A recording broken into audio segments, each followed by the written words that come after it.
A la orilla del mar, tan cerca que podría parecer que allí mismo rompían las olas, crecía una hilera de más de 20 enormes cerezos silvestres de tronco negruzco. Cada abril, cuando comenzaba el curso, los cerezos abrían sus espléndidas flores junto con las hojas nuevas de color verde pardo y apariencia húmeda, que se recortaban contra el azul del mar.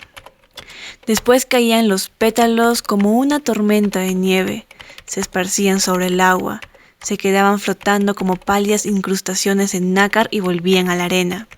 Esa playa era la zona de recreo de la escuela secundaria donde estudiaba, en la región de Tohoku. Pese a que no había preparado como era debido el examen de ingreso, logré que me aceptaran. La gorra y los botones del uniforme lucían como emblema una flor de cerezo estilizada. Cerca de la escuela se encontraba la casa de unos parientes lejanos. Esta fue una de las razones por las que mi padre había elegido esta escuela de los cerezos junto al mar. Yo quedé a cargo de esta familia, cuya casa estaba tan próxima que, incluso saliendo después de oír la campana matinal, podía llegar a tiempo a clases. Era un estudiante bastante perezoso. Sin embargo, mi bufonería hizo que cayera bien a mis compañeros. Por primera vez vivía en un lugar distinto a mi vieja casa natal y se me hacía mucho más agradable. Quizá en parte se debiera a que había perfeccionado mi bufonería y ya no me costaba prácticamente esfuerzo alguno. Pero también influía el cambio de hacerlo ante parientes o extraños, en el propio lugar o en otro distinto. La diferencia de representar en ambos lugares sería significativa hasta para un genio o el propio Jesucristo. Para un actor, el escenario más duro es el teatro de su propia ciudad. Imagino que, incluso para alguien con talento, es imposible hacer una buena actuación ante todos los parientes reunidos en una sala. Pero yo lo conseguí y, además, con notable éxito. Con tal experiencia, era imposible fallar en un lugar ajeno. Quizá, en el fondo de mi corazón, se había incrementado el miedo ante el ser humano, pero era capaz de representar el papel elegido con creciente soltura. En el aula podía hacer que todos se rieran en cualquier momento y, aunque el maestro se quejaba de que solo sería posible dar una buena clase si yo no estuviera, lo cierto es que tenía que colocarse la mano ante la boca para ocultar que se le escapaba la risa. Hasta podía hacer estallar en carcajadas al instructor de prácticas militares, que tenía una estentórea voz de bárbaro. Cuando ya empezaba a relajarme, convencido de haber logrado la identidad deseada, recibí una puñalada por la espalda.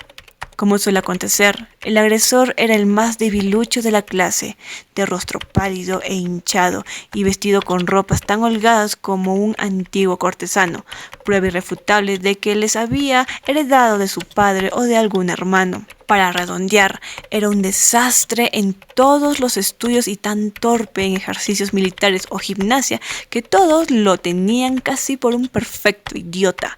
Hasta yo no me di cuenta de la necesidad de estar alerta contra él.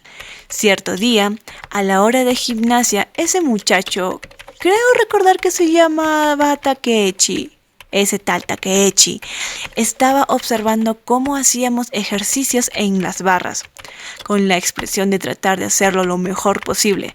Me lancé a la barra con un grito, pero pasé de largo y caí sentado en la arena con un sonoro golpetazo. Era un fallo premeditado, pero todos se murieron de risa y yo me levanté con una sonrisa compungida, sacudiéndome la arena de los pantalones. Fue entonces cuando Takechi se me acercó por la espalda y me dijo en voz muy baja: «¿Lo has hecho a propósito?». Me quedé temblando. Si alguien hubiera podido darse cuenta de que fallé a propósito, nunca se me hubiera ocurrido que fuera Takechi, precisamente. Pasé los días siguientes sumido en la inquietud y el miedo. En la superficie continuaba como siempre, haciendo reír con mi infeliz bufonería, pero de repente se me escapaban unos suspiros sofocados. Hiciera lo que hiciese, Takechi descubría mis intenciones. Seguro que pronto me pondría en evidencia ante toda la escuela. Solo de pensarlo, se me cubría la frente de sudor y me ponía a echar miradas a mi alrededor con la extraña expresión de un loco. No me hubiera separado de Takechi desde la mañana hasta la noche, para asegurarme de que no divulgara mi secreto. Pensé en consagrarle mi tiempo, a fin de convencerle de que mi bufonería no era forzada, sino genuina. Si fueran las cosas bien, me convertiría en su mejor amigo, pero si fuera imposible, no me quedaría más remedio que rezar para que muriera. Por supuesto, no deseaba matarle. En toda mi vida, muchas veces he deseado ser asesinado, aunque ni una sola he pensado en quitar la vida a nadie. Sería porque, al contrario, deseo hacer felices a las demás personas. Para ganarme a Takechi, opté por la amable sonrisa cristiana, con el cuello inclinado 30 grados a la izquierda, y por rodearle levemente los escuálidos hombros hablándole con fingida dulzura cuando le invitaba a mi casa. Pero él se quedaba siempre callado, con una expresión indefinida. Cierto día, creo recordar que fue a principios de verano, comenzó a llover a cántaros después de que terminaran las clases. Los compañeros parecían no saber cómo arreglárselas para volver a casa. Como la mía estaba muy cerca, me dispuse a llegar en una corrida. Entonces, junto a la estantería del calzado, vi a Takechi que estaba de pie con aspecto decaído y le propuse que me acompañara a casa, que le prestaría un paraguas. Como vacilaba, le tomé de la mano y salimos corriendo bajo la lluvia. Al llegar, le pedí a mi tía que secase nuestras chaquetas y así logré llevármelo a mi habitación, en la primera planta. En esa casa vivía mi tía, que había pasado de los 50, una prima de unos 30 años, con gafas, alta y de aspecto enfermizo. Se había casado, pero regresó a su hogar materno.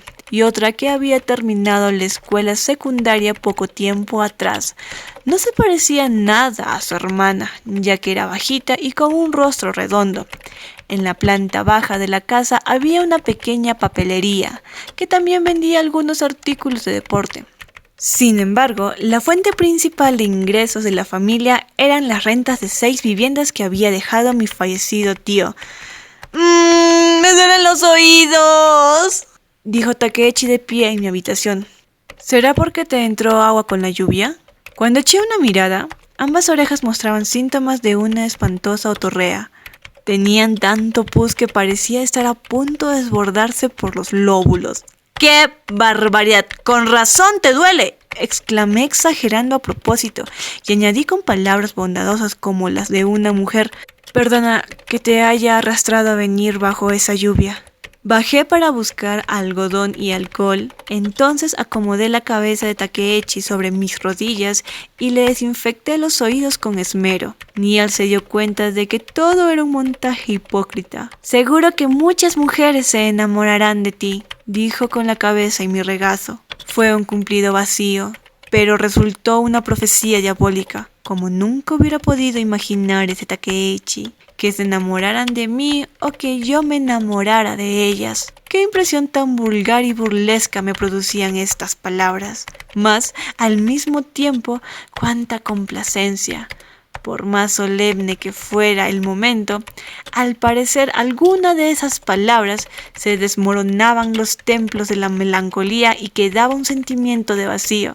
Aunque, curiosamente, si se reemplazara la expresión el problema de que se enamoraran de uno por la más literaria de la inquietud de ser amado, los templos de la melancolía se podrían mantener a salvo. Takechi me obsequió con el estúpido elogio de que muchas mujeres se enamorarían de mí, porque tuve la amabilidad de limpiar el pus de sus oídos.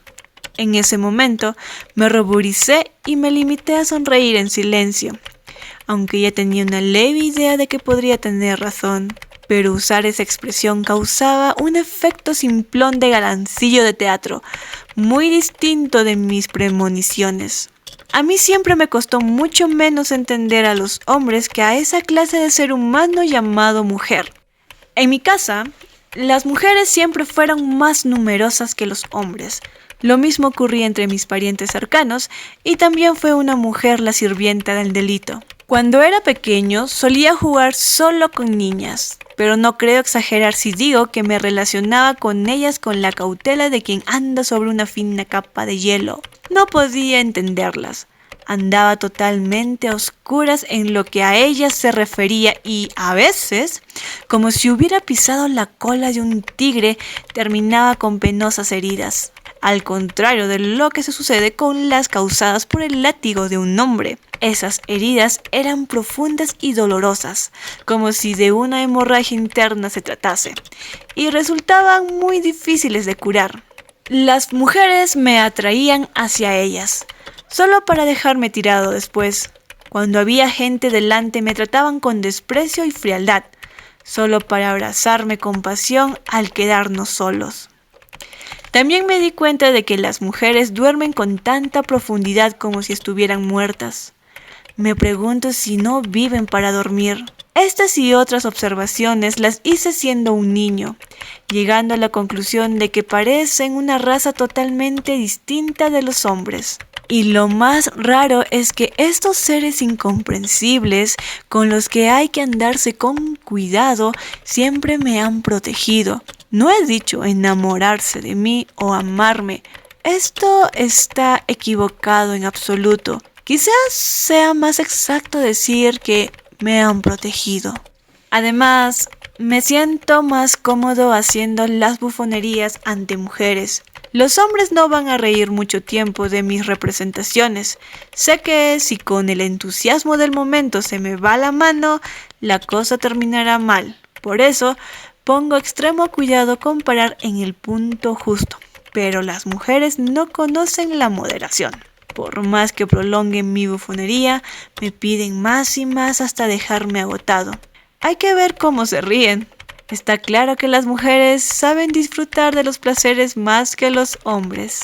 Las hermanas de la casa donde vivía cuando estudiaba la secundaria solían visitarme a mi habitación en sus ratos libres. Cada vez que llamaban me daban un sobresalto considerable. ¿Estás estudiando? No, ¿qué va? Decía con una sonrisa cerrando el libro. ¿Sabes?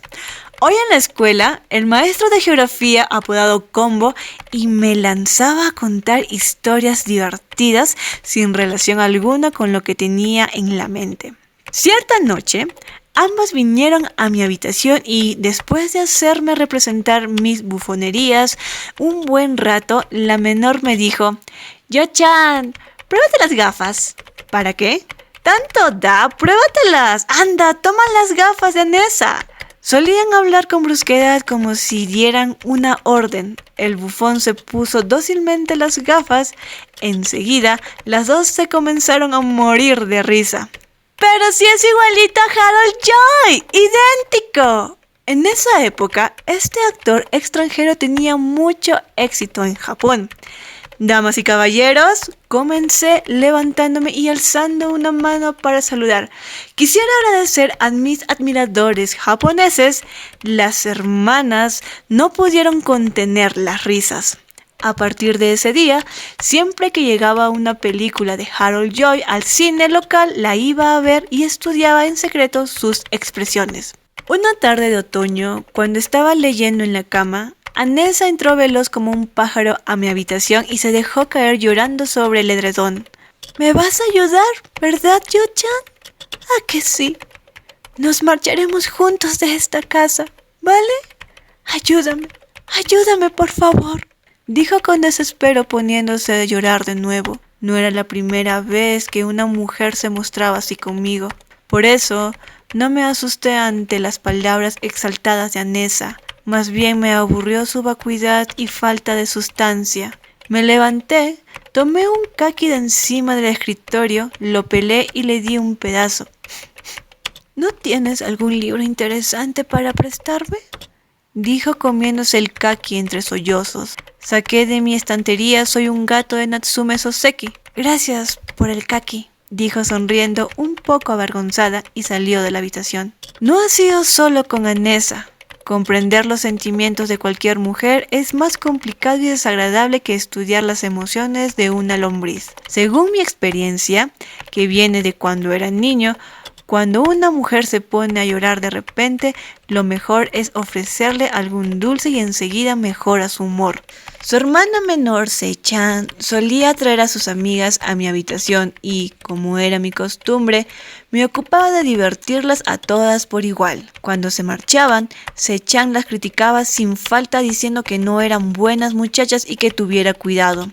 Si era así, ¿por qué se molestaba en invitarlas? En todo caso, a causa de ella, mis visitantes eran casi siempre mujeres. Sin embargo, esto no significa que se hubiera comenzado a cumplir el elogio de Takeichi de que las mujeres se enamorarían de mí, ni mucho menos. Yo no era más que el Harold Joy de Tohoku.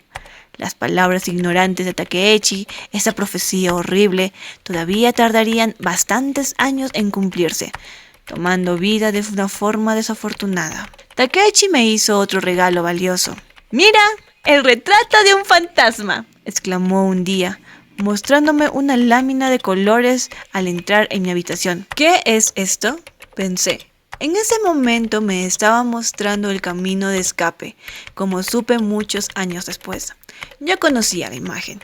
No se trataba más que del conocido autorretrato de Van Gogh. Cuando era pequeño, la escuela impresionista francesa estaba muy de moda en Japón. Nuestro aprendizaje de arte occidental solía comenzar por esos trabajos. Incluso una escuela secundaria de provincias tenía reproducciones de cuadros de Van Gogh, Gauguin, Cézanne y Renoir, entre otros. Yo había visto muchas de estas pinturas. Conocía bastantes obras de Van Gogh y recuerdo haber encontrado interesante el uso tan vivo de colores, pero nunca se me pasó por la cabeza que fueran pinturas de fantasmas. ¿Qué te parecen estas? ¿También son fantasmas?, dije mostrándole un libro de láminas de Modigliani, con mujeres desnudas de piel bronceada que acababa de sacar de mi estantería. Takeichi abrió los ojos admirado. ¡Anda! ¡Parecen los caballos del infierno! Ya, o sea, ¿qué fantasmas? Me gustaría dibujar a fantasmas como estos. Las personas que temen a otros seres humanos desean ver espectros de apariencia todavía más horribles. Las que son nerviosas y se asustan con facilidad rezan para que la tormenta sea lo más violenta posible, y ciertos pintores que han sufrido a causa de unos fantasmas llamados seres humanos acaban creyendo en cosas fantásticas y viendo espectros en pleno día, en medio de la naturaleza, pero otros no se dedican a engañar con bufonerías, se esfuerzan en pintar exactamente lo que vieron. Tal como dijo Takeichi, pintaron cuadros de fantasmas, ni más ni menos. Entonces supe que esos fantasmas serían mis amigos de ahora en adelante. Me excité tanto de que apenas pude contener las lágrimas. Yo también voy a pintar. Pintaré cuadros de fantasmas de caballos del infierno, dije Takeichi bajando mucho la voz sin saber por qué. Desde la escuela primaria me gustó tanto pintar como mirar cuadros, pero las pinturas nunca obtuvieron un reconocimiento similar al de mis historietas. Lo cierto es que no tenía la menor confianza en las opiniones de los seres humanos y, en lo que a mí respecta, las historietas eran una de mis bufanadas para saludar al público. Tanto en la escuela primaria como en la secundaria, los dibujos encantaban a mis maestros, pero a mí no me interesaban en absoluto. Solo me esforcé con las pinturas, los dibujos eran otra cosa, e intenté crear mi propio estilo, por infantil que fuera. Los libros de la escuela con dibujos para copiar eran de lo más aburrido, las pinturas de los maestros desastrosas, y yo me vi obligado a buscar como pude una forma de expresión. Cuando comencé la escuela secundaria, ya tenía los útiles necesarios para pintar al óleo. Intenté copiar las obras impresionistas, pero el resultado fueron pinturas tan muertas como figuras recortables, y me di cuenta de que seguir por este camino sería un error. Vaya tontería, y falta de criterio al intentar mostrar un objeto hermoso con esa belleza. Los maestros eran capaces de plasmar la belleza en objetos de lo más trivial e incluso encontraban interesante describir algo tan feo que causara náuseas por el puro placer de expresarse, sin preocuparse de la opinión ajena. Después de que Takeichi me iniciara de un modo tan primitivo en el secreto de la pintura, me dediqué a pintar autorretratos, cuidando de que no los vieran mis visitantes femeninas. Mis cuadros eran tan lúgubres que casi me dejaban helado a mí mismo. En ellos estaba plasmada mi verdadera naturaleza, que mantenía escondida en lo más profundo de mi corazón. En la superficie me reía alegremente y hacía reír a los demás, pero en realidad era así de sombrío. Como no había nada que hacer, en secreto afirmaba esta naturaleza. Sin embargo, aparte de Takeichi, no se los mostré a nadie. Si alguien descubriese mi lobreguez tras la máscara de bufón, seguro que comenzaría una estrecha vigilancia. Por otra parte, existía el peligro de que no reconocieran mi verdadera naturaleza y lo tomaran como una bufanada más, lo que causaría grandes risotadas. Esto sería lo más horrible que pudiera suceder. Y así, cada vez que terminaba un cuadro, me apresuraba a esconderlo en el fondo del armario. Desde luego, en la clase de dibujo nunca mostré mi estilo espectral y continué pintando como hasta ahora las cosas bonitas como tales con la pertinente mediocridad. Solo podía mostrárselos a Takeichi y lo hacía como lo más natural, le mostraba mi alma sensible. Cuando vio mis primeros autorretratos me elogió muchísimo. Al mostrarle 2 o 3 de mis cuadros de fantasmas, hizo su segunda profecía. Serás un gran pintor. Cuando me marché a Tokio, llevaba grabadas en la cabeza las 2 profecías del bobalicón de Takeichi, que las mujeres se enamorarían de mí y que sería un gran pintor. Quería entrar en una escuela de arte, pero mi padre me puso en una escuela superior con la intención de convertirme en un funcionario. Como ya estaba decidido y yo no estaba acostumbrado a llevar la contraria, obedecí sin preocuparme demasiado. Me había ordenado que hiciera el examen en el 4º año, uno antes de terminar el colegio, y así lo hice. En realidad, estaba ya más que harto de mi vida junto al mar con los cerezos. Como aprobé, entré a la escuela de Tokio sin terminar el 5º año. Enseguida tuve la oportunidad de experimentar la vida de un dormitorio estudiantil, aunque la suciedad y la violencia me resultaron insoportables. Ahí no estaba la cosa para las bufonerías. Conseguí que un médico me diagnosticara una dolencia pulmonar y me trasladé a la residencia de mi padre en Sakuragicho, en el barrio de Ueno. Tenía claro que nunca me hubiera podido acostumbrar a esa vida. Me causaba escalofríos oír acerca del ardor y el orgullo de la juventud. Y, en cuanto al espíritu estudiantil, era algo que no iba conmigo en absoluto. Tanto las aulas como el dormitorio eran escenarios de los deseos sexuales más retorcidos. Aquello era un vertedero donde no servían para nada mis habituales actuaciones de bufón. Cuando no había sesiones en el parlamento, mi padre no pasaba más que 1 o 2 semanas al mes en la casa. En su ausencia, tan solo quedábamos 3 personas en la gran residencia. Una pareja de ancianos que se ocupaban de todo y yo. Por mi parte, faltaba bastante a clases, aunque no porque me dedicara a conocer los lugares famosos de Tokio.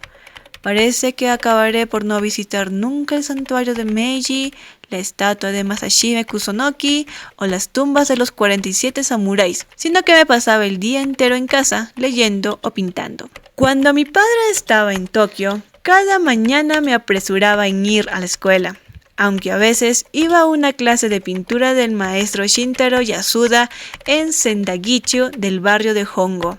Me solía pasar hasta 3 o 4 horas practicando dibujo. Lo cierto es que iba a clase como simple oyente desde que dejé el dormitorio. Quizás se tratase tan solo de envidia, pero en todo caso, nunca tuve un sentimiento definido de pertenecer al mundo estudiantil. Desde la escuela primaria y secundaria a la superior, jamás comprendí el amor por la propia escuela, y ni una sola vez me tomé la molestia de aprenderme el himno. Al poco tiempo de estudiar pintura, uno de mis compañeros me hizo conocer el alcohol, el tabaco, las prostitutas, las casas de empeño y el pensamiento de izquierda. Parece una combinación un poco rara, pero así aconteció en realidad. Este compañero se llamaba Masao Horiki. Había nacido en Shitamachi, la zona castiza de Tokio, y era 6 años mayor que yo. Se había graduado en una escuela de arte, pero como no tenía taller en casa, iba regularmente a la clase para continuar aprendiendo pintura occidental. Nos conocíamos de vista y no habíamos hablado ni una sola vez cuando cierto día me dijo: «Oye, ¿me prestas 5 yenes?» Me quedé tan turbado que se los pasé sin más. ¡Estupendo! Vamos a tomar una copa. Hoy invito yo. No podía negarme. Me llevó a un café en Joraicho, cerca del taller de pintura. Este fue el principio de nuestra amistad. Ya hace tiempo que me había fijado en ti. Eso. Esta sonrisa tímida tuya es característica de los artistas prometedores. Bueno, vamos a brindar por nuestro encuentro. ¡Salud! Kino, dijo dirigiéndose a la camarera. ¿No te parece guapo el muchacho? Pero no te vayas a enamorar de él. Desde que llegó al taller de pintura, por desgracia, he pasado a ser el segundo más guapo de la clase. Horiki tenía un rostro moreno de facciones regulares, y lo que era muy poco habitual en un estudiante de pintura, vestía un traje muy decente con una corbata discreta y llevaba fijador en el cabello dividido en el centro por una raya impecable. Como el lugar no me era familiar, al principio no hacía más que cruzar y descruzar los brazos, entre sonrisas ciertamente tímidas, pero después de 2 o 3 vasos de cerveza comencé a sentirme muy ligero, con una curiosa sensación de liberación. ¿Sabes? Había estado pensando en matricularme en una escuela de arte y comencé, pero él me cortó enseguida. ¡Ni se te ocurra! No sirve para nada. Las escuelas son de lo más inútil. Nuestros maestros deben ser la naturaleza y nuestros sentimientos respecto a ella. No sentí el menor respeto por sus opiniones. Pensaba, la mentira es una tontería y sus pinturas son basura. Pero podría ser una buena persona con la que salir. Por primera vez en mi vida había conocido a un auténtico bueno para nada de la ciudad, no menos que yo, aunque de una manera diferente. Estaba completamente alejado de las actividades de los seres humanos del mundo. Éramos de una sola especie, aunque solo fuera porque ambos estábamos desorientados. Al mismo tiempo, había una diferencia básica entre nosotros. Él operaba sin ser consciente de su farsa o, para el caso, sin reconocer la miseria de esa farsa. Lo despreciaba porque solo vivía para divertirse y solo me relacionaba con él como compañero de diversión. A veces me avergonzaba de su amistad, pero me dejé llevar por él y, al final, resulté derrotado. Al principio pensaba que Horiki era un buen tipo, un tipo fuera de lo común. Hasta yo, que tenía tanto miedo a la gente, pude relajarme por completo con ese buen guía de Tokio. A decir verdad, cuando llegué por primera vez a la ciudad, tenía miedo de subir a la tranvía por el cobrador. Tenía miedo de entrar al teatro Kubaki por temor a las acomodadoras que estaban a los lados de la escalera de la alfombra roja en la entrada principal. Si me encontraba en un restaurante, me crispaban los nervios los camareros que andaban por detrás de mí, pendientes de llevarse los platos vacíos, pero lo que más me horrorizaba era pagar alguna cuenta. Mi torpeza al entregar el dinero después de comprar algo no estaba causada por la tacañería. Me sentía tan nervioso y avergonzado y me entraba tal pánico que me marcaba. El mundo se oscurecía y me sentía medio a punto de perder la razón. Ni soñar en regatear si hasta me olvidaba de recoger el cambio y con frecuencia de llevarme lo que había comprado. Estaba claro que no podía moverme solo por Tokio, de modo que no me quedaba más remedio que pasarme días enteros holgazaneando en casa. Cuando entregaba mi monedero a Horiki y salíamos a pasear juntos, mi compañero no solo hacía gala de una gran habilidad para regatear, quizá como buen aficionado a divertirse, sino que sabía sacar el máximo partido al mínimo de dinero, sin gastar en taxi, ideaba combinaciones de tren, autobús y hasta barcazas de vapor para llevarnos en muy poco tiempo a nuestro destino. Por ejemplo, si después de pasar la noche con una prostituta nos deteníamos en alguna posada y, después de tomar un buen baño, desayunábamos tofu hervido con sake, con poco dinero podíamos disfrutar de una sensación de lujo. Esto supuso para mí una valiosa educación práctica. También me enseñó que el arroz con carne o las brochetas de pollo que vendían en los puestos callejeros eran una forma económica de alimentarse bien. Y que para emborracharse rápidamente lo mejor era el Denki Bran. En resumen, yo me sentía muy tranquilo con él. convencido de que no tenía que preocuparme en absoluto por nuestras cuentas. Otra cosa que era de agradecer en la relación con Horiki era que le importaba un bledo lo que pensara su interlocutor al lanzarse con un torrente apasionado, aunque quizás su pasión real fuera hacerle caso omiso al otro, de charla superficial que podía continuar durante horas, aunque cuando nos invadía el cansancio después de andar juntos, por lo menos no existía el menor riesgo de que nos produjeran silencios incómodos.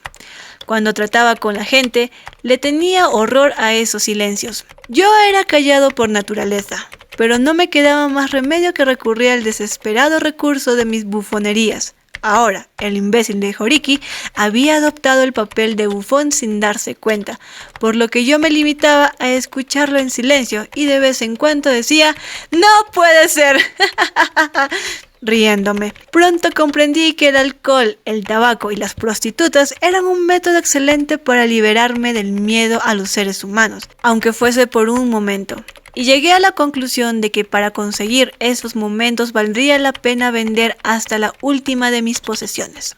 Las prostitutas no me parecían personas ni mujeres, más bien me daban la impresión de seres idiotas o locos. Por eso me sentía muy a salvo en su compañía y podía dormir profundamente. Daba hasta pena ver que no tenían ni un ápice de avaricia. Al parecer, sentían que tenían algo en común con ellas, porque siempre me trataron con amabilidad espontánea que no me agobiaba. Una amabilidad sin segundas intenciones, sin fines de negocio, hacia una persona que quizá no volverían a ver. En estas prostitutas idiotas o locas alguna noche vi una aureola de Virgen María. Pero iba allí para escapar del miedo a los seres humanos, para descansar aunque fuese solo una noche y mientras me divertía con esas prostitutas con las que tenía algo en común, antes de que me diera cuenta había adquirido un cierto aspecto repugnante del que no podía liberarme, una especie de inesperado fruto de mi forma de vivir, que poco a poco se hizo visible hasta que el propio Horiki me lo hizo notar, dejándome estupefacto y disgustado. Lo cierto es que había aprendido sobre las mujeres a través de las prostitutas, el aprendizaje más duro pero también el más efectivo, y desprendía un olor de seductor. Las mujeres, no solo las prostitutas, lo olían instintivamente y se me acercaban. Este aire obsceno y poco honorable era mucho más evidente que el solaz que me había aportado la experiencia. Horiki me lo comentó como un cumplido a medias, pero a mí me produjo una sensación opresiva. Por ejemplo, recuerdo que la camarera de un café me envió una carta infantil. También la hija veinteañera del general que vivía junto a mi casa de Sakuragichu, cada mañana, a la hora que iba a la escuela, aparecía toda arreglada por su portal, entrando y saliendo sin que pareciera que tuviera nada especial que hacer. Cuando iba a comer carne, incluso sin que yo dijera una palabra, la mujer del restaurante y en el kiosco donde compraba tabaco, la muchacha colocó en la caja junto con el paquete y la mujer sentada a mi lado en el teatro Kabuki. Asimismo, cierta noche que había bebido y me quedé dormido en la tranvía. También la carta inesperada de aquella pariente en el campo revelando su obsesión. O la muchacha desconocida que en mi ausencia me dejó una muñeca casi cosida a mano. Mi actitud fue pasiva en extremo, de forma que estos fragmentos no se convirtieron en ninguna historia, pero no podía negar que era cierto, y no se trataba de una broma absurda, que algo en mí despertaba en las mujeres el deseo de amar, pero que me lo hiciera notar alguien como Horiki me produjo un malestar parecido a la humillación y, al mismo tiempo, me hizo perder de repente mi interés por las prostitutas. Cierto día, Horiki, haciendo ostentación de su modernidad, tratándose de él no se podía pensar de otra forma, me llevó a una reunión secreta del Partido Comunista. No lo recuerdo bien, pero creo que se llamaba Asociación de Lectura. Para Horiki, quizá este encuentro clandestino no fuese más que uno de los sitios para conocer en Tokio. Me presentaron a los compañeros y me obligaron a comprar un panfleto y después escuché la conferencia que dio un hombre joven, horriblemente feo, sobre economía marxista. Me dio la impresión de que todo lo que dijo era obvio, pero incluso estando de acuerdo, supe que algo más incomprensible y horrible se escondía en el alma humana. No se trataba solo de ambición, ni de vanidad, ni tampoco de una mezcla de deseo sexual y avaricia.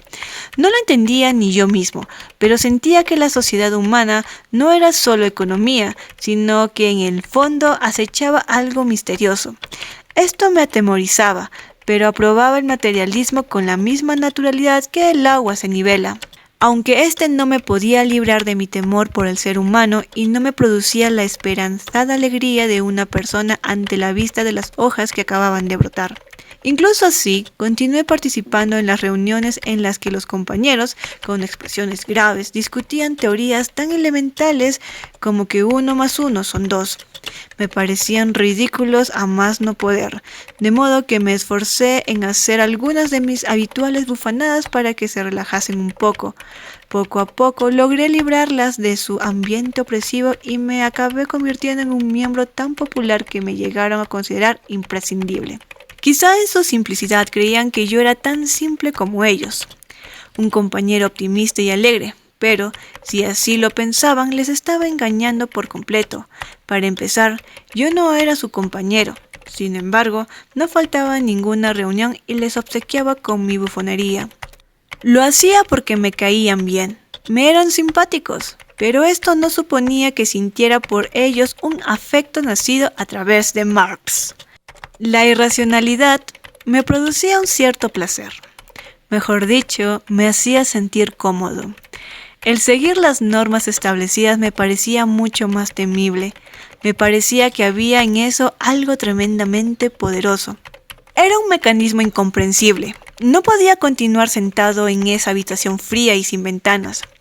Fuera se extendía el océano de la irracionalidad y lanzarme a nadar en sus aguas hasta morir se me hacía más placentero.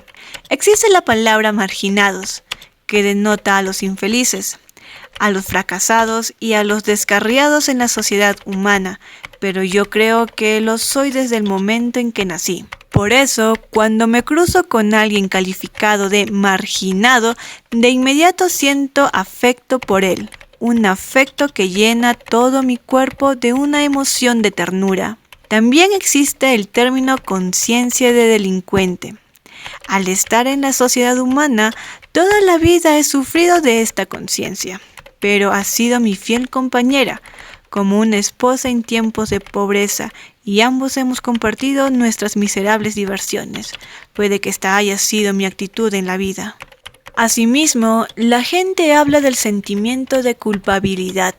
En mi caso, me poseyó desde que era un bebé y, con el tiempo, en lugar de curarse, se me hizo más profundo, penetrándome hasta los huesos. Pero incluso si se podía decir que mi sufrimiento por las noches era el de un infierno de infinitas torturas, pronto se me hizo más querido que mi propia sangre y carne. Y me llegó a parecer la expresión de ese sentimiento de culpabilidad vivo o quizás un murmullo afectuoso. Para un hombre en estas circunstancias, el ambiente de un movimiento clandestino suponía una extraña tranquilidad, una sensación de bienestar. En conclusión, más que los objetivos del grupo político, podría decir que me trajo su ambiente. Para Horiki, solo se trató de una burla estúpida ya que asistió tan solo a una reunión, aquella en que me llevó para presentarme, escuchándose en la torpe ocurrencia de que el marxismo debía estudiar no solo el aspecto de producción, sino también el consumo. Y como nunca más se acercó a las reuniones, acabamos compartiendo tan solo el aspecto del consumo. Volviendo la vista atrás, recuerdo que había marxistas de todas clases. Algunos, como Horiki, se autocalificaban así para vanagloriarse de modernidad, mientras que el olor de la irracionalidad atrajo a otros de los que nos sentábamos en las reuniones, como fue mi caso. Si los auténticos marxistas hubiesen descubierto los motivos de Horiki y míos, se hubieran enfurecido mucho y, tratándonos de viles traidores, nos hubiesen echado sin contemplaciones. Sin embargo, ninguno de los dos fue expulsado y yo en particular me podía comportar de una forma mucho más saludable en esa sociedad irracional que entre caballeros racionales. Como me consideraban un compañero prometedor, me encargaron diversas misiones secretas, que más bien daban risa. Por mi parte, no rechacé hacerme cargo de ninguna de esas misiones, aceptándolas con tal naturalidad que ni los perros, así llamaban los compañeros a la policía, jamás sospecharon de mí ni se les ocurrió interrogarme. Riéndome y haciendo reír a los demás, cumplí todos los encargos al pie de la letra. Los participantes en ese movimiento eran tan precavidos y pasaban tantos nervios que eran como una mala imitación de una novela detectivesca. Las misiones que me encargaban eran de lo más insignificante, pero ellos no cesaban de comentar su alto grado de peligro. En esos días pensaba afiliarme al partido y no me preocupaba en lo más mínimo el riesgo de acabar en la cárcel. Pensaba que esa vida podría ser más llevadera que el temor horrible que experimentaba en la vida real, en la sociedad de los hombres, que me hacía pasar las noches en un infierno de insomnio. Incluso cuando mi padre se encontraba en la casa de Sakuragicho, debido a sus ocupaciones sociales o en el parlamento, solían pasar 3 o 4 días sin que nos cruzásemos. Sin embargo, su presencia me resultaba opresiva y me producía temor, de forma que pensé en buscarme una pensión. Pero antes de que tuviera la oportunidad de hablar sobre el asunto, el anciano que se ocupaba de la casa me informó de que mi padre tenía intención de venderla. Faltaba poco para que se completara su periodo de posesión del escaño en el Parlamento y, sin duda, por diversas razones, no quería presentar de nuevo su candidatura. Además, pensaba construir un lugar de retiro en nuestra región. Como no le tenía apego alguno a Tokio, imagino que llegó a la conclusión de que no valía la pena mantener abierta una residencia de tal envergadura para mí, un simple estudiante. No sé qué pensaría mi padre. El caso es que vendió la casa en un abrir y cerrar de ojos, y yo me tuve que instalar en una oscura habitación de cierta pensión llamada Senyukan, en Morikawa, en el barrio de Hongo. Muy pronto comenzaron mis apuros económicos. Cada mes mi padre me daba una asignación fija que desaparecía en 2 o 3 días, pero en casa siempre había tabaco, sake, queso y fruta. En cuanto a material de escritorio y ropa, acostumbraba a comprar en las tiendas del vecindario donde mi padre era cliente y lo cargaban en su cuenta. De súbito me encontré viviendo solo en una pensión, obligado a adaptarme a la asignación mensual. Vaya apuro, pero como era de esperar, el dinero desaparecía en 2 o 3 días y yo me volvía loco de desesperación. Entonces tenía que enviar telegramas para pedir dinero a mi padre, a mi hermano mayor y a mi hermana mayor por turnos, cartas detalladas, consistentes en pura ficción y bufanadas, ya que me parecía conveniente hacer reír a quien le pedía un favor. Y, además, por mediación de Horiki, me hice asiduo de la casa de empeños. Pese a todo, siempre andaba corto de dinero. Para colmo, no podía vivir en aquella pensión lúgubre, donde no conocía a nadie. Si me quedaba allí solo sentado, me embargaba el temor de que alguien me atacaría en cualquier momento o me pegaría un tiro. De modo que salía rápidamente a la calle y me iba a echar una mano en el movimiento clandestino, o me juntaba con Horiki para hacer la ronda de locales que servían sake barato. Había abandonado casi por completo la escuela y las clases de pintura. 2 años más tarde intenté suicidarme con una mujer casada mayor que yo. Allí comenzaron las complicaciones. No asistía a clases ni abría un libro, pero por alguna razón desconocida siempre me las arreglaba de algún modo en los exámenes, de forma que pude seguir engañando a mi familia. Sin embargo, mis faltas de asistencia molestaron a la escuela, que envió un informe confidencial a mi padre.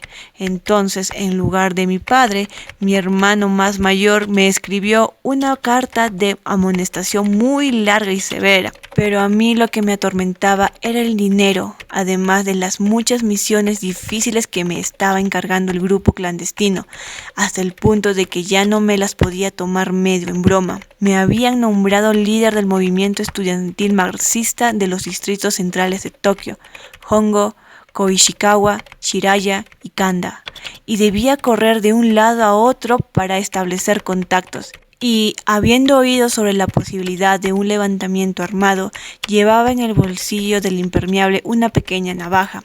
Al recordarla, me parece que era tan frágil que no bastaba ni para sacarle punta a un lápiz. Deseaba más que nada tomar sake hasta quedar profundamente dormido, pero no tenía dinero para hacerlo. El grupo al que creo recordar llamábamos P en nuestro lenguaje clandestino por ser la inicial de partido.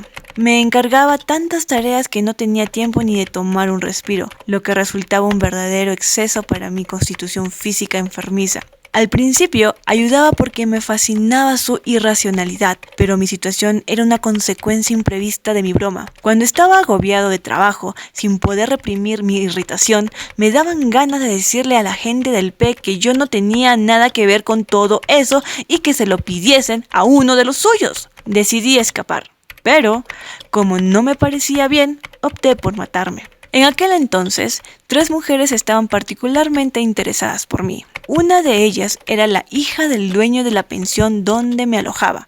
Cuando regresaba exhausto de alguna tarea del movimiento y me acostaba sin tener ni ánimos para comer, ella me visitaba sin falta con papel de escribir y una pluma en la mano.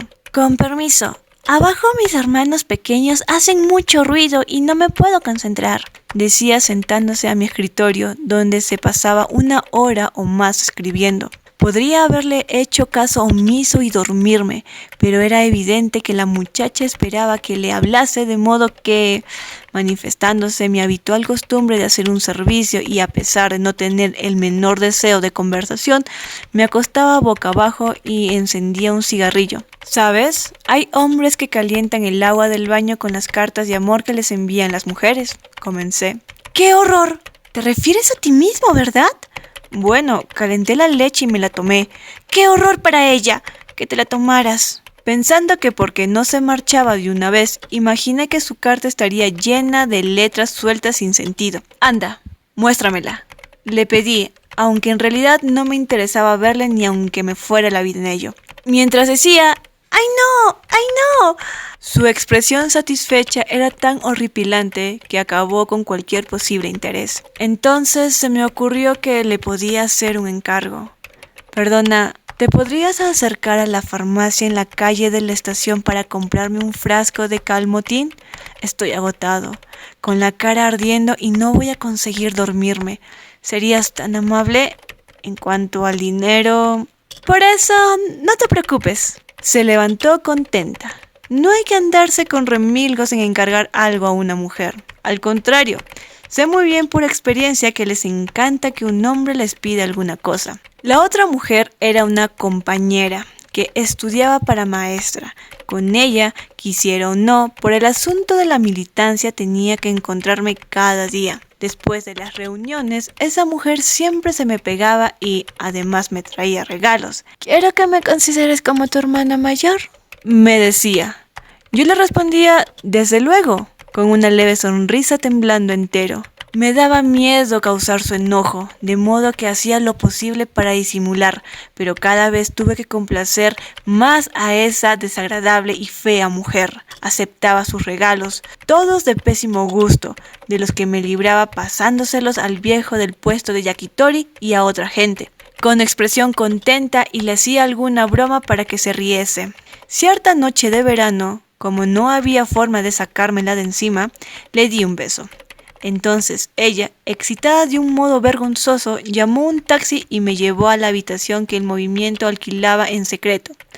Un lugar estrecho con aspecto de oficina, y pasamos unas horas de locura hasta que amaneció. «¡Vaya, hermana mayor!», me dije con una sonrisa amarga. Cada día era inevitable encontrarse con la muchacha de la pensión y la compañera, por lo que no podía usar el recurso de esquivarlas como había hecho hasta ahora con otras mujeres. Sin darme cuenta y empujado por mi habitual inseguridad, acabé haciendo lo posible para congraciarme con ambas, como si tuviera una deuda con ellas. En esa misma época, recibí los favores de una camarera de uno de esos grandes cafés de Ginza. Tras solo un encuentro, me sentí tan agradecido a ella que casi no podía moverme de preocupación y temores vacíos. Entonces ya podía tomar un tren o ir al teatro Kabuki sin que me llevara Horiki. Vestido con kimono de seda chispeada, incluso me atreví a entrar solo a un café. Hasta cierto punto logré acostumbrarme a fingir descaro. En el fondo del corazón no había perdido ni un ápice de miedo al aplomo y la violencia de los humanos. Mas, aunque sin dejar de sentir ese miedo y ese sufrimiento, en la superficie me había acostumbrado poco a poco a saludar mirando a la cara. No, esto no es cierto. No podía hablar con alguien sin mostrar con dolorosas sonrisas la bufonería de mi derrota. Por lo menos había adquirido la habilidad de tartamudear algunas frases convencionales.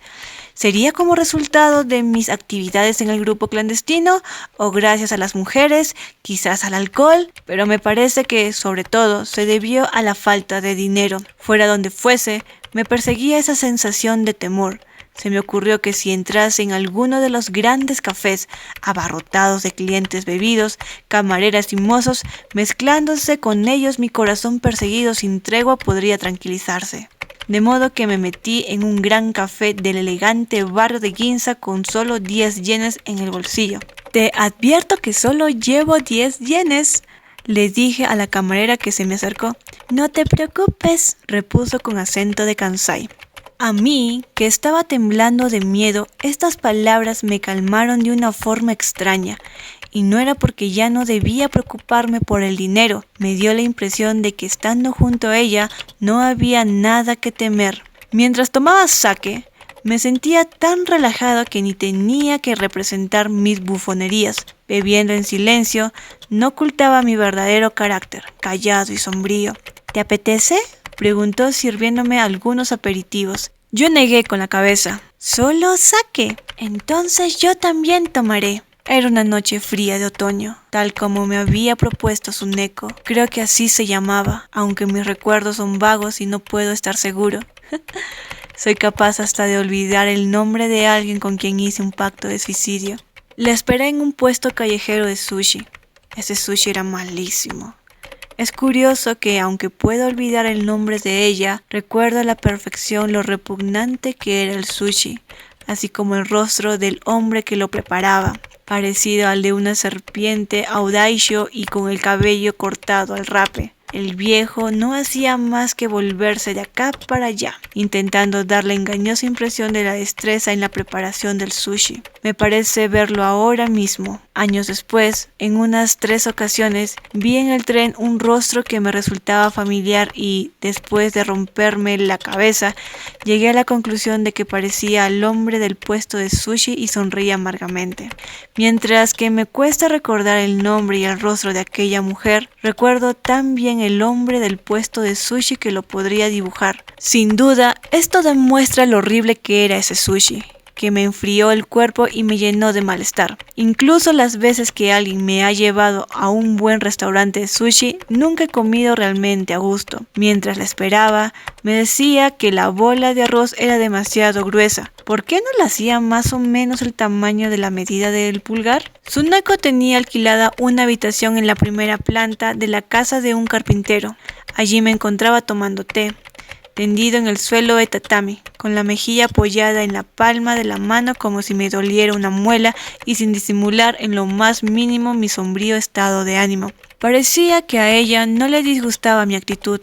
Daba la sensación de estar completamente aislada, como un árbol seco azotado por el viento en el que danzaran las hojas muertas. Mientras descansábamos, me contó que era 2 años mayor que yo y que venía de Hiroshima, donde su marido había trabajado de barbero. Sin embargo, en la primavera del año pasado huyeron a Tokio, pero el hombre no encontró trabajo y fue acusado de estafa, por lo que se encontraba en la cárcel. Hasta ahora le había ido a visitar cada día, pero no tenía intención de ir más.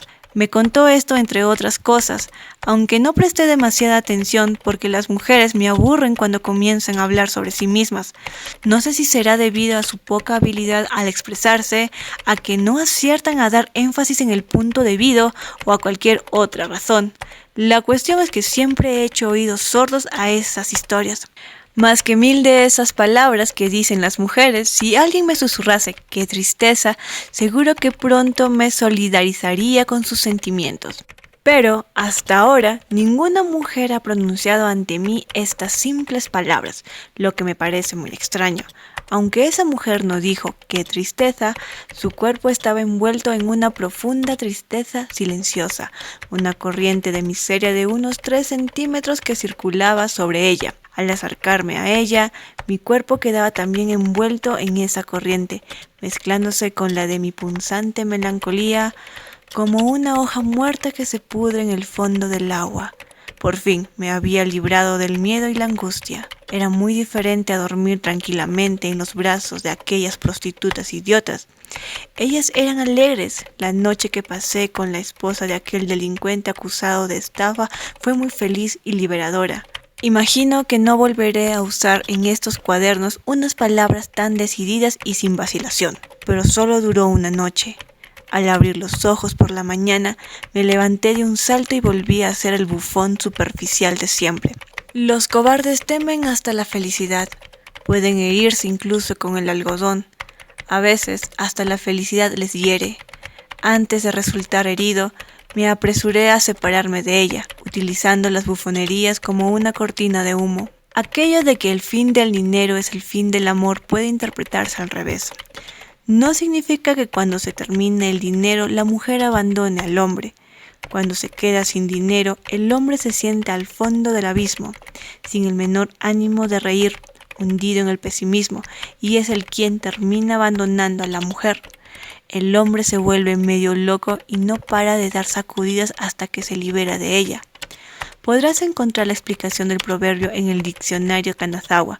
Por mi parte, lo he vivido en carne propia. Recuerdo que cuando me puse a decir esas tonterías a Tsuneko le dio risa. Temiendo quedarme más rato, estaba dispuesto a marcharme sin lavarme la cara. Fue entonces cuando solté sin pensar aquello de que el fin del dinero es el fin del amor, lo que después acarrió serias consecuencias. Pasó un mes hasta que me encontrara de nuevo con la mujer que me otorgó los favores esa noche. Después de dejarla, mi felicidad se fue borrando a medida que pasaban los días. Me horrorizaba pensar que por una merced fugaz me había creado horribles vínculos e incluso llegó a pesarme que Tsuneko hubiese pagado mi cuenta en el café donde trabajaba. Pese a la distancia, se acabó convirtiendo para mí una mujer amenazadora que me intimidaba sin cesar, igual que la muchacha de la pensión o la compañera que estudiaba para maestra. Temía reaccionar con furia si me encontrara de nuevo con la mujer con quien dormí, de modo que opté por no aparecer por Ginza. El que me fastidiara no se debía a la astucia. Las mujeres tenían un comportamiento muy distinto al irse a la cama y a levantarse al día siguiente, sin la menor conexión, como si hubieran olvidado por completo lo sucedido. Era un fenómeno raro, como si lo hubiesen dividido en dos mundos, algo que yo no podía digerir. A finales de noviembre, estaba con Horiki tomando sake barato en un puesto callejero de Kanda. Apenas habíamos salido cuando este mal amigo ya estaba insistiendo en continuar bebiendo en otra parte, pese a que ya no teníamos un céntimo en los bolsillos. Como yo estaba bastante bebido, me sentía mucho más lanzado de lo normal. Bueno, yo te voy a llevar a un país de sueños, sake mujeres, propuse. ¿A un café? Es lo mismo. ¡Vamos! Una vez decidido esto, tomamos el tranvía. Esta noche soy hambriento de mujeres, dijo Horiki muy animado. ¿Se podrá besar a las camareras? No me gustaba nada cuando Horiki representaba el papel de borracho. Él lo sabía y por eso insistió. Ya sabes, voy a besarla. La que se siente a mi lado no va a escapar sin un beso, Haz lo que te da la gana. ¡Qué bien! Me muero de ganas de una mujer. Bajamos en la parada de Ginza Yonchome y entramos en el café de sake y mujeres. No me quedaba más que confiar en que estuviera Tsuneko ya que no tenía un céntimo.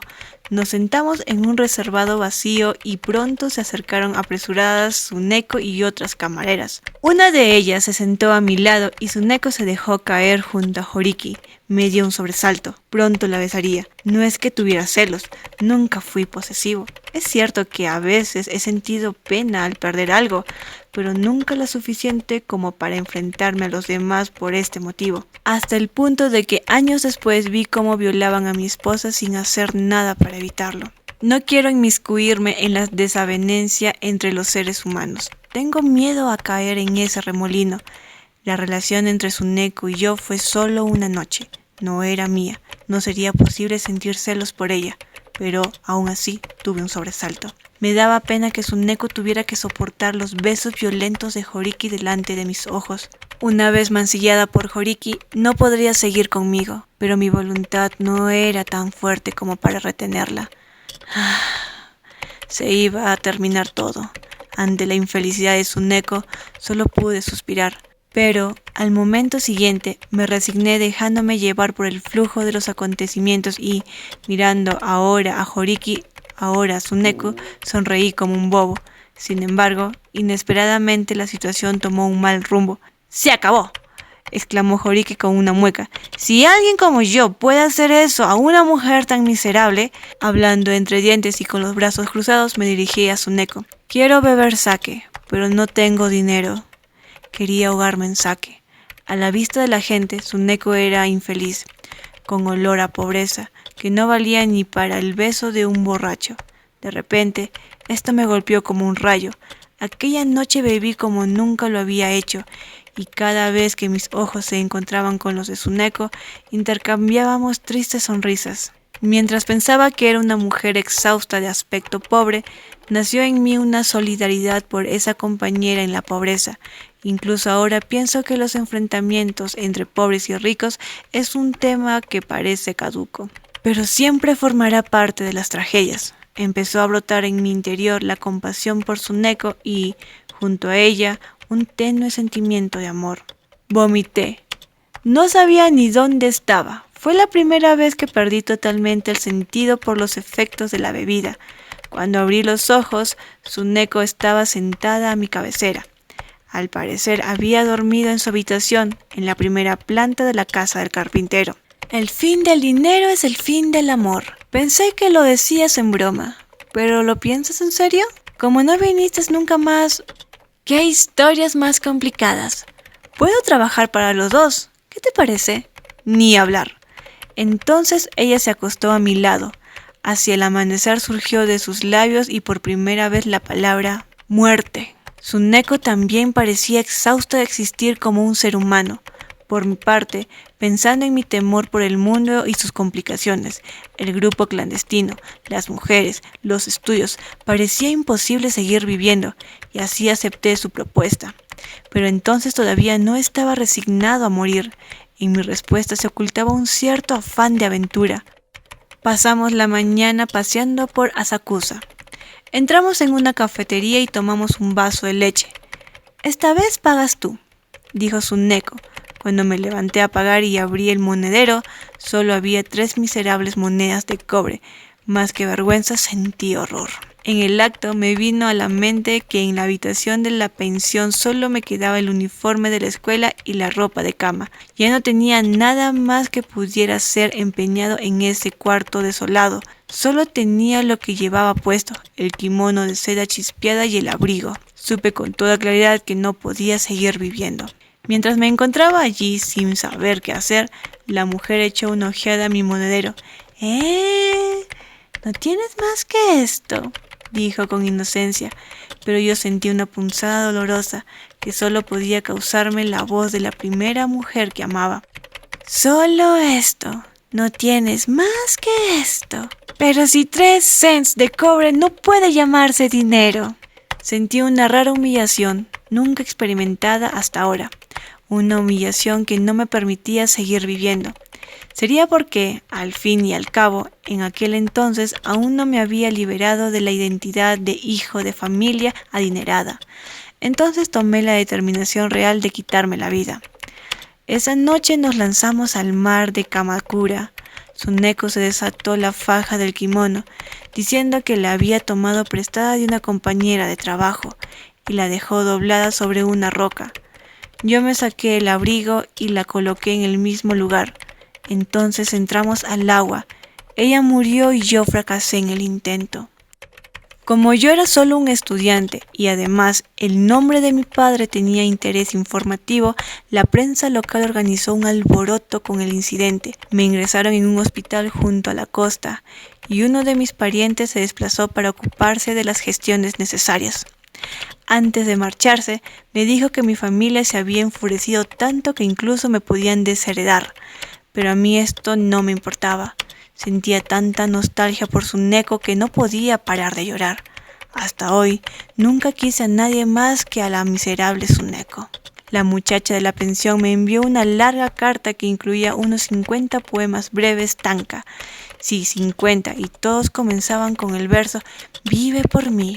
También las enfermeras entraban a mi habitación alegremente para hacerme compañía y algunas hasta me tomaban la mano un momento antes de marcharse.